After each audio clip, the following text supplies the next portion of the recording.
Salut à tous et bienvenue pour cette nouvelle vidéo sur Manage Engine MDM. Donc on va continuer sur la partie iOS. Donc dans la première vidéo sur la partie iOS, on a vu comment enrôler un iOS, donc un iPad, mais ça pouvait être un iPhone, en mode BIOS. Dans cette partie, on va aborder le mode supervisé. Donc pour rappel, le mode supervisé, c'est un petit peu comme le mode Corporate Own sur Android, c'est-à-dire qu'on va avoir le device va être tagué comme appartenant à l'entreprise et on va avoir la totale mainmise sur les configurations de l'appareil. C'est-à-dire qu'on va avoir la mainmise sur les applications, toutes les applications sont des applications, pas uniquement les applications, on va dire, de l'app catalogue. On va pouvoir mettre en place des restrictions supplémentaires, comme un passcode, vraiment wiper, formater le device, etc. Donc en fait, bon, la plupart des choses qu'on va pouvoir faire en mode supervisé, en fait, vont être spécifiées en fait sur la console Manage, on reviendra là-dessus. Donc pour superviser un appareil iOS, on a plusieurs options. Alors, l'option à recommander dans le cadre d'une entreprise vraiment de production, ça va être l'instanciation d'un compte Apple Business Manager ou Apple School Manager si on est une école, pour avoir la supervision en fait cloud, pilotée par le cloud, qui va permettre notamment dès le premier déballage du PC, du Mac ou de l'iPhone, l'iPad, etc., de l'attribuer à un MDM dès les premiers setups en fait, dès les premiers écrans de setup, quand on déballe l'appareil du carton. En fait, dès l'activation auprès des serveurs d'Apple.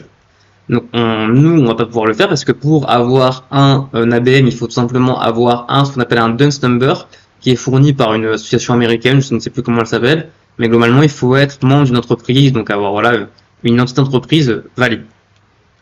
Donc la deuxième option, c'est d'utiliser un outil comme Apple Configurator. Alors il y en a un autre qui est payant, qui a des fonctionnalités supplémentaires, qui s'appelle Amazing Configurator, si ça vous intéresse. Donc voilà, qui va permettre de faire ce qu'on appelle la supervision locale. Enfin, le premier intérêt d'Apple Configurator, c'est en général de prendre des iPhones qui ne sont pas dans l'ABM et de les importer dans l'ABM. Mais Apple Configurator permet de créer ce qu'on appelle une identité de supervision pour activer via le MDM tout simplement la supervision sur l'appareil. Donc c'est ce qu'on appelle un peu la supervision locale, c'est-à-dire que le jour où par exemple on veut réinitialiser l'appareil et le superviser à nouveau, en fait on n'aura pas le choix, il faudra le connecter à un Mac, ça s'installe sur Mac, qui dispose Apple Configurator, donc avec un câble Lightning ou par exemple, pour pouvoir le faire. Et cette supervision a un autre défaut globalement, c'est que on peut pas forcément forcer l'attribution d'un MDM, on peut quand même le faire, on verra. Et surtout, notre supervision peut être retirée pendant 30 jours en fait après l'installation.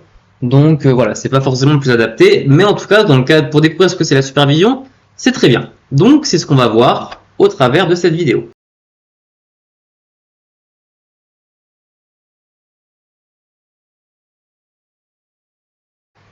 Alors moi, dans le cadre de cette vidéo, je vais prendre un iPhone, je vais garder mon iPad en mode BIOS, comme ça on pourra un petit peu comparer justement les options qu'on peut voir lorsque l'appareil, les profils qu'on peut pousser lorsque l'appareil est supervisé ou non.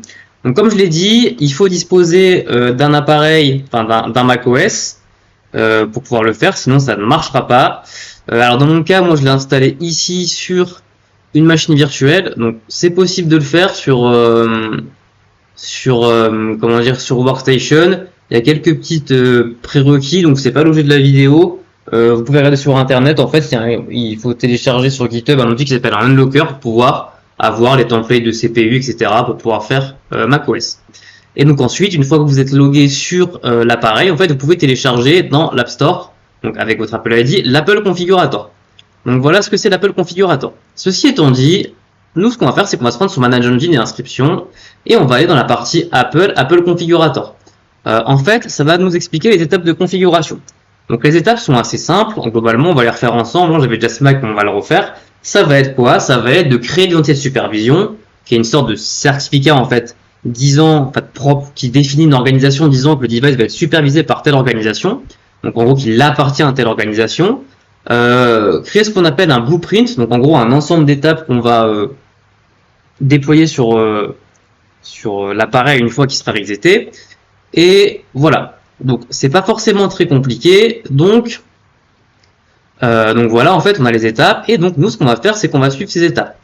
Donc alors la création du profil Wi-Fi, on va le voir, forcément là c'est dans le cadre, ça va être votre Wi-Fi local, votre partage de connexion. Ça peut être important pour la simple et unique raison que, comme je l'ai dit en introduction, la supervision est vérifiée vraiment au tout premier démarrage de l'appareil en fait. C'est-à-dire que au moment où on va aller sur les serveurs d'activation Apple, il va également vérifier s'il est supervisé. Bon, là c'est une supervision locale, mais en fait, voilà, l'unité de supervision va être fournie avec, et s'il n'a pas forcément de connexion Wi-Fi pour aller notamment s'activer auprès des serveurs d'Apple, ça peut poser souci. Donc il y a un bypass, hein, ça marche, il n'y a pas de souci, mais voilà. Donc voilà, alors. Il n'y a pas vraiment besoin d'autres prérequis, on va suivre étape une par une, donc ce que je vous propose c'est de commencer à suivre justement les étapes.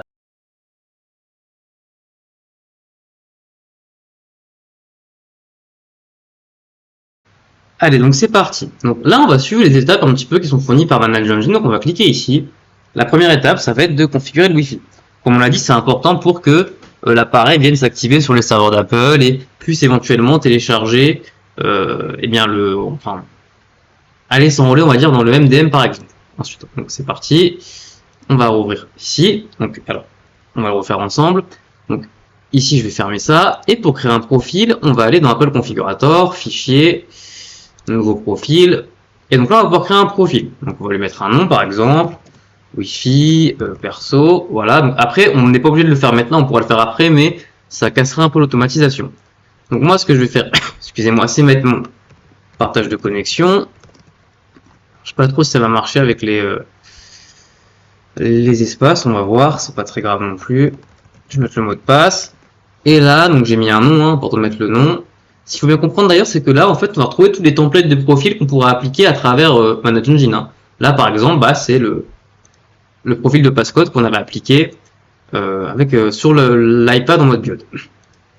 Donc maintenant, on va sauvegarder, on va l'enregistrer, et voilà. Donc maintenant, si on retourne dans Manage Engine, en fait, sur le fait suivant, on va demander de créer un blueprint. Donc un blueprint ou un schéma, globalement, c'est un ensemble de choses qu'on va appliquer à un appareil pour automatiser. Donc par exemple, là je vais là-dessus, j'ouvre Apple Configurator, et je vais aller dans le schéma, j'en ai déjà créé un mais je vais le recréer, hop, donc celui-là je vais le supprimer. Oui. Et je vais venir créer un schéma, que je vais appeler Manage Engine. Et là dans ce schéma, ce que je vais faire, donc je vais venir l'éditer, je vais venir ajouter des profils. Donc je vais ajouter mon Wi-Fi perso. D'ailleurs, on pourrait également ajouter des applications. Hein. Donc ça nécessite bien évidemment de se connecter à travers un Apple ID, mais on pourrait mettre des applications. Donc là, c'est pas forcément l'objectif, mais c'est pour montrer un petit peu que c'est possible. Donc là, on va faire terminer. Hop. Et on voit que mon schéma est ici. C'est parfait. Si on retourne rapidement là-dessus, en fait, la prochaine étape, ça va être de préparer l'appareil. Préparer l'appareil, ça va vouloir dire globalement, lui appliquer l'ensemble des profils et applications qui sont dans ce blueprint et ensuite venir resetter l'appareil. Étape, alors, on ne parle pas forcément avant parce que, alors peut-être qu'ils vont nous le présenter après. Hein. Je pense qu'ils vont nous le présenter après même. Mais globalement, c'est créer la fameuse identité de supervision. Où ça se fait, identité de supervision, pardon. Eh bien, ça se fait directement dans Fichier. Alors, laissez-moi retrouver. Non, pardon, c'est pas là-dedans. C'est dans Apple Configurator. C'est dans Réglages, ici, voilà. Et là, voilà, on a ce qu'on appelle les organisations. Donc, moi, je vous en ai déjà une, on va la recréer. Hop. Donc, on nous dit bien, une organisation contient les coordonnées d'identité de supervision d'un appareil supervisé. Les coordonnées apparaissent dans le réglage sur les appareils supervisés, ne peuvent peut-être pas être modifiées sans effacer l'appareil. Alors, sous 30 jours sur Apple Configurator, après 30 jours. Donc là, moi, j'ai pas de ABM, hein, donc je vais pas venir les ajouter à l'ABM. Par contre, eh bien, je vais mettre une organisation. On peut mettre une adresse mail si on veut, etc. C'est pas forcément nécessaire, mais on peut. Donc là, on va venir générer une entité de supervision. C'est parti. Donc, on demande un mot de passe parce qu'on va venir créer un certificat. Voilà, tac. Donc le mettre dans le kitchen, normalement, je crois. Ok, hop, c'est parti. Et donc là, j'ai mon identité de supervision. Normalement, si je vais dans le kitchen, je devrais avoir un certificat. Donc le certificat est ici. Hein. Donc ça identifie justement mon unité de supervision. Le certificat va être trusté par défaut par l'appareil. C'est un peu le même principe avec l'Apple Business Manager. Ok. Donc là c'est parfait. Ensuite, alors d'ailleurs par là on peut aussi directement ajouter les MDM serveurs. Donc on va venir le faire. Hein. Hop. Si on retourne sur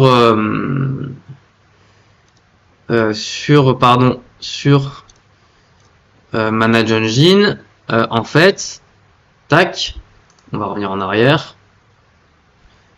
On voit ici l'URL de notre MDM. Alors, je ne sais pas si je vais pouvoir la copier-coller, mais c'est pas grave. On va essayer. On va faire nouveau, suivant.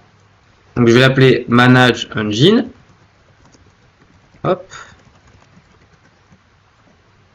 Et a priori, ça. Alors, est-ce que ça a marché? Non, je ne crois pas. Ça n'a pas dû marcher. Je pense pas que les tools marchent bien avec macOS. Donc, ce que je vais faire, c'est que je vais taper à la main l'URL du serveur et on se retrouve juste après pour voir si ça fonctionne.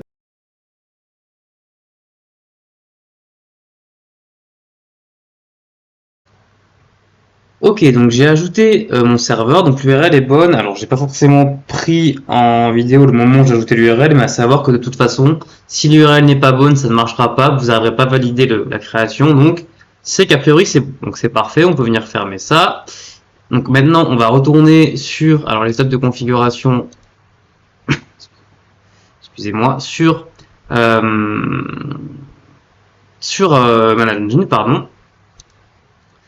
Et donc là, en fait, l'idée c'est de connecter votre appareil iOS sur le Mac où est installé Apple Configurator. Bah, pour le cas, moi, c'est la VM sur Workstation, donc je vais aller dans VM, Removable Device. Donc là, j'ai mon iPhone et je vais le connecter sur ma VM.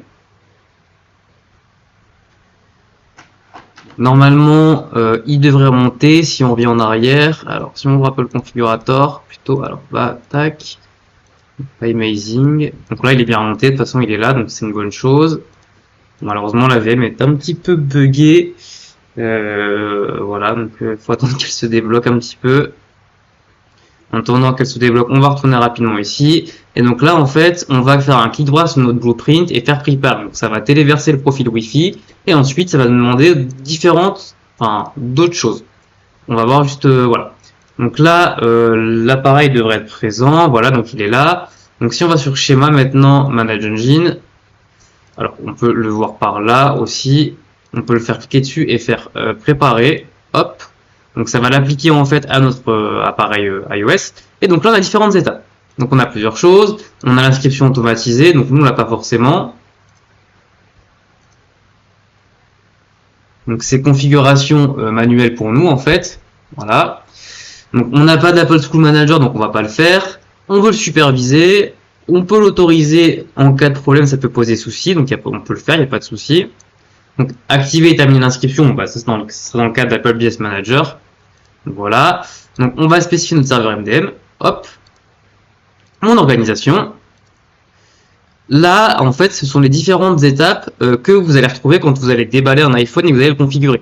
C'est toutes les étapes qu'on propose, donc configure Apple Pay, transférer des données à partir d'Android, un compte Apple, etc. L'accessibilité. Donc on peut en masquer si on veut. Souvent c'est le cas dans le cadre de l'ABM, là c'est pas très grave. Et on va venir préparer l'appareil. Donc je vais pas forcément pouvoir vous prendre en vidéo les choses en question, mais je prendrai quelques photos. Tac, alors ça a pas l'air d'avoir marché. Alors ce qu'on va faire, c'est qu'on va revenir en arrière, hop, et on va venir appliquer la blueprint, Manage Engine directement, voilà, hop. Et normalement, là, mon device est au niveau du premier setup, et normalement, il devrait commencer par resetter le device. Alors ça a pas l'air d'avoir marché, je sais pas trop pourquoi. On va retourner sur la doc de Manage Engine. Là, ils ont bien fait sur la blueprint préparée. Oui, pardon, excusez-moi, ça c'est autre chose. C'est peut-être moi qui ai fait... Oui, excusez-moi, il faut d'abord finir l'étape de préparation de la blueprint et ensuite l'appliquer à l'appareil. Excusez-moi, c'est moi qui ne suis pas allé au bout, je ne vais pas non plus tous les jours Apple Configurator. Donc, on va retourner sur la blueprint, ici. Alors, on va faire annuler. Hop, modifier les schémas. On va continuer à la préparer, pardon. Voilà, donc on va tout ça, on ne bouge pas. Hop, hop, hop. Alors normalement, il devrait au moins préparer l'identité de supervision. Je sais pas trop pourquoi il la propose pas. Peut-être parce qu'il n'y en a qu'une seule. Ok, on va faire terminer et on va essayer de préparer l'appareil. Ah si, pardon, l'organisation, elle est là, en plus je suis bête, c'est aussi admin. Ok, d'accord, donc il l'a déjà fait. Bon. Malheureusement, c'est pas toujours...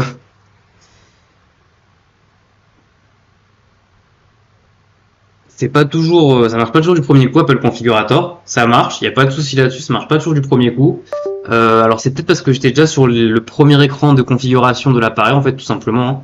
Parce qu'en général, il le reprépare, il va le réinitialiser si on a déjà setupé. Mais là, si on est vraiment à l'écran de premier provisioning, en fait, de l'appareil, c'est pour ça qu'il ne le remet pas à zéro. Pas très grave. Ce que je vais faire, c'est que je vais le redémarrer et voir si effectivement il pousse bien les profils. Hop. Tac, tac, tac.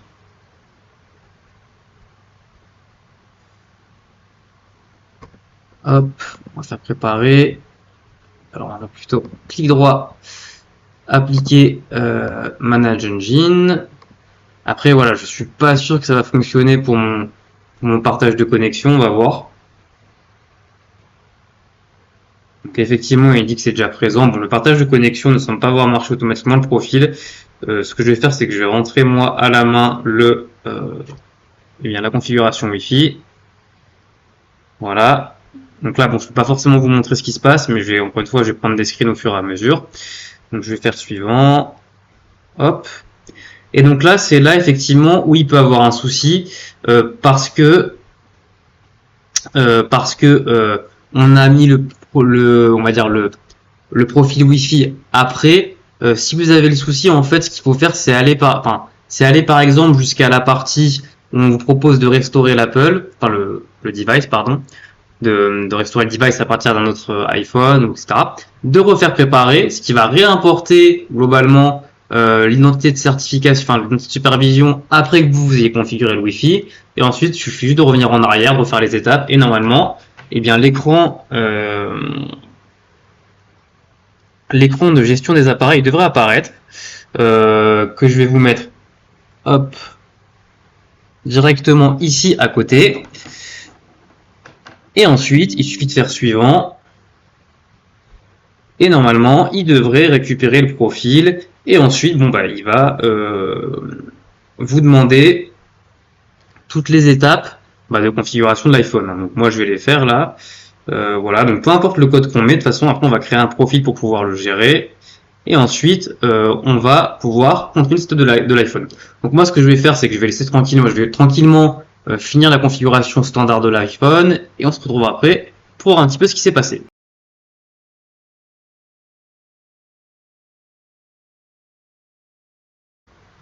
Alors, donc j'ai fini de setuper l'appareil et maintenant je suis dans Manage Engine.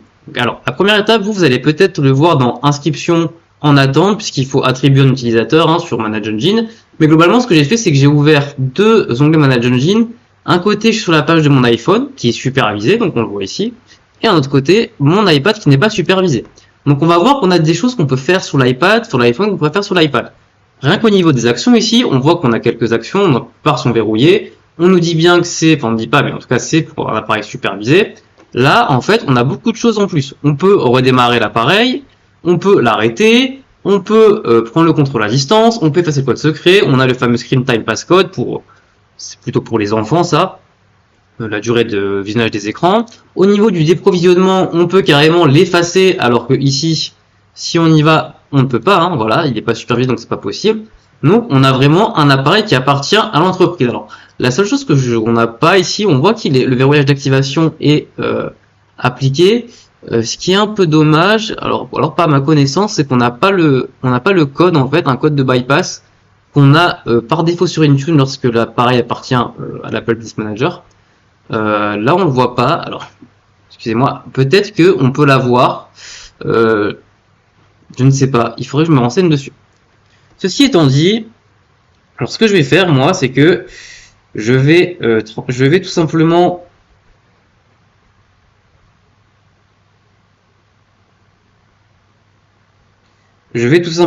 hop, vous mettre là à côté l'enregistrement de l'écran et on va voir un petit peu ce qui se passe. Donc la première chose, si on se rend dans les réglages, c'est qu'on va voir, en fait, ici, on va avoir un petit message.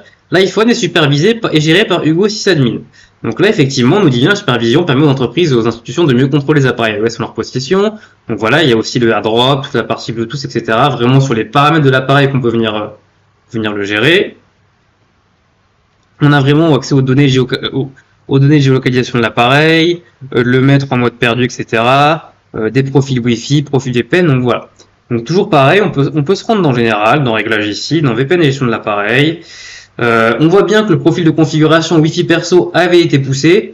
Bon, a priori, il n'a pas marché, je pense, parce que si j'essaie de me connecter sur mon partage de connexion, ça marche pas automatiquement. Donc peut-être c'est l'histoire des espaces, je sais pas. Bon, ici, il n'est pas signé. Et on va retrouver, bon, après les choses classiques, même pour un environnement BIOD sur un appareil iOS. Donc les certificats de signature des profils, l'identité de notre device, etc. Donc le profil MDM, etc. Et donc là, en fait, on peut voir qu'on peut supprimer la gestion de l'appareil pendant 30 jours par défaut. Donc dans le mode BIOD, normalement, on peut le faire aussi, il me semble. Et là, on peut le faire pendant 30 jours. Par contre, après 30 jours, comme il est supervisé, normalement, ça devrait disparaître. Sur l'ABM, par contre, on peut tout simplement interdire la suppression du profil. Donc voilà, donc c'est pour l'instant à peu près tout ce qu'il y a à savoir, il n'y a pas besoin de savoir plus.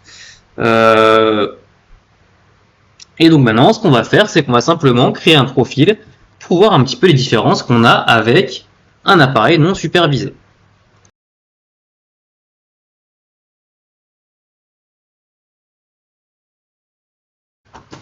Ok, donc c'est parti. On va se rendre d'abord, dans la gestion des périphériques, on va créer un groupe, peu importe, on va l'appeler iOS Supervised par exemple.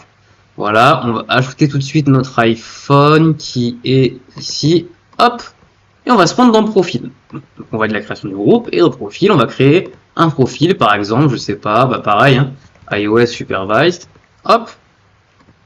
Et donc là, bon, on va pouvoir tout simplement également recréer un profil de passcode, il n'y a pas de souci là-dessus, mais ça, c'était pas forcément dépendant de la supervision. Par contre, là, ce qu'on peut voir, c'est que pour le périphérique supervisé, par exemple, on peut interdire, alors je sais pas si c'est interdire l'appareil photo, j'ai un doute, mais on va regarder. Alors j'avoue que je n'y vois pas non plus forcément souvent. Allez, donc par exemple, on va pouvoir bloquer la possibilité de supprimer l'appareil, de réinitialiser l'appareil, pardon. Donc là, si par exemple on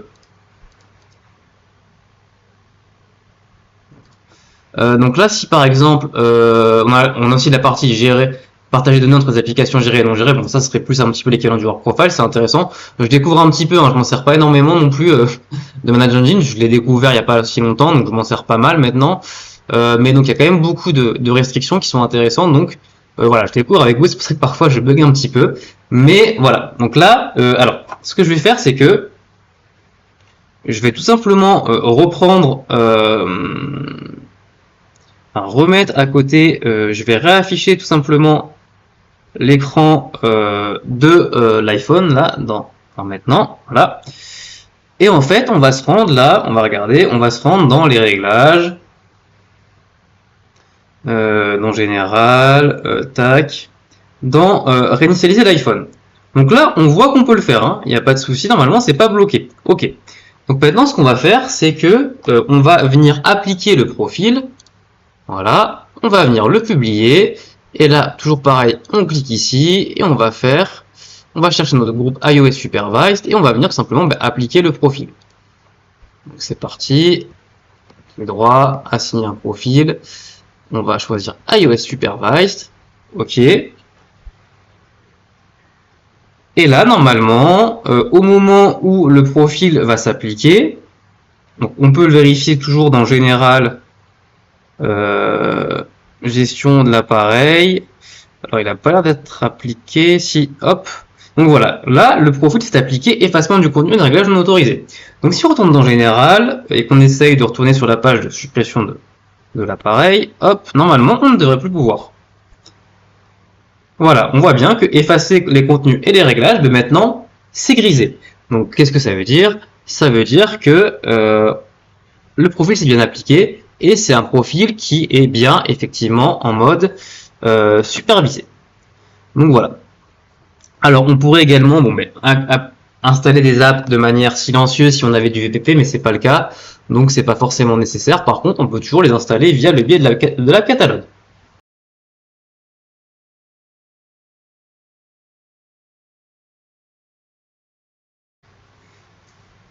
Allez, avant de conclure cette vidéo, une autre feature qui est intéressante, notamment pour les appareils supervisés. Encore une fois, il y a tellement de choses qu'on peut faire avec les appareils supervisés. J'ai pas le détail de tout, je les connais pas par cœur. Par contre, c'est au niveau du filtre web, ça peut être assez intéressant. Donc, filtre de contenu web, en fait, on peut créer, par exemple, une liste de blocage. Donc, par exemple, si on veut que les utilisateurs n'aillent pas sur un appareil professionnel sur facebook.com, on peut éventuellement, alors je teste avec vous, j'ai jamais testé avant, donc on va voir, mais je sais que c'est faisable, en tout cas avec d'autres MDM, donc voilà. Donc on va venir ajouter ça, on va venir enregistrer. Alors pour moi le profil, hop, est déjà publié, donc enfin associé groupe, on va juste le republier. Et ce qu'on va faire, c'est le mettre à jour, voilà. Et donc là je vais remettre l'écran de l'appareil juste à côté. On va retourner dans la partie générale. Hop.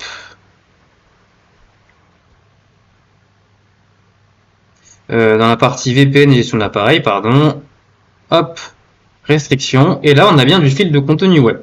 Donc là, si on se rend sur Safari et qu'on essaye d'aller sur facebook.com, par exemple, enfin, pas par exemple, puisque c'est vraiment celui qu'on a défini dans le filtre.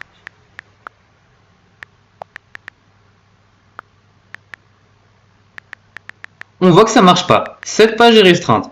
Par contre, si je veux aller sur Instagram, hop, tac, et que je clique vraiment sur l'URL du serveur web d'Instagram, ça marche. Donc, eh bien, cela montre bien que effectivement, le filtre web a fonctionné.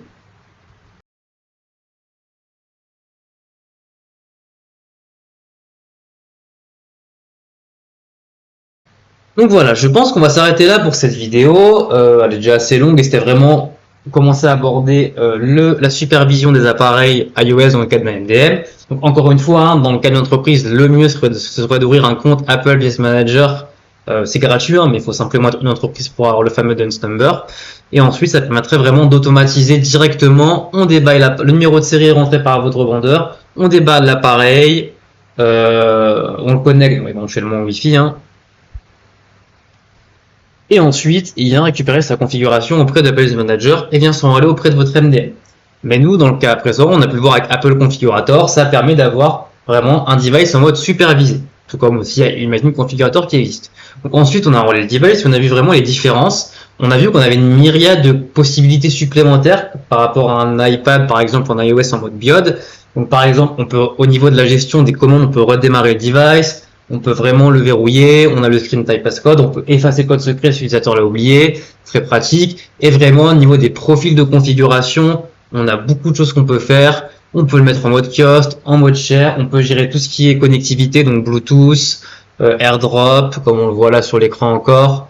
On peut faire du fil de contenu web, on peut autoriser les utilisateurs ou non à effacer l'appareil. On peut faire des listes rouges, je pense, d'applications, etc. Donc voilà, il y a vraiment beaucoup de choses que je ne connais pas, mais c'est vraiment pour ça que c'est intéressant pour vraiment sécuriser le device sur un appareil en fait qui de toute façon est un appareil corporate. Donc voilà, je vous remercie à toutes et à tous d'avoir suivi cette vidéo et je vous dis à la prochaine.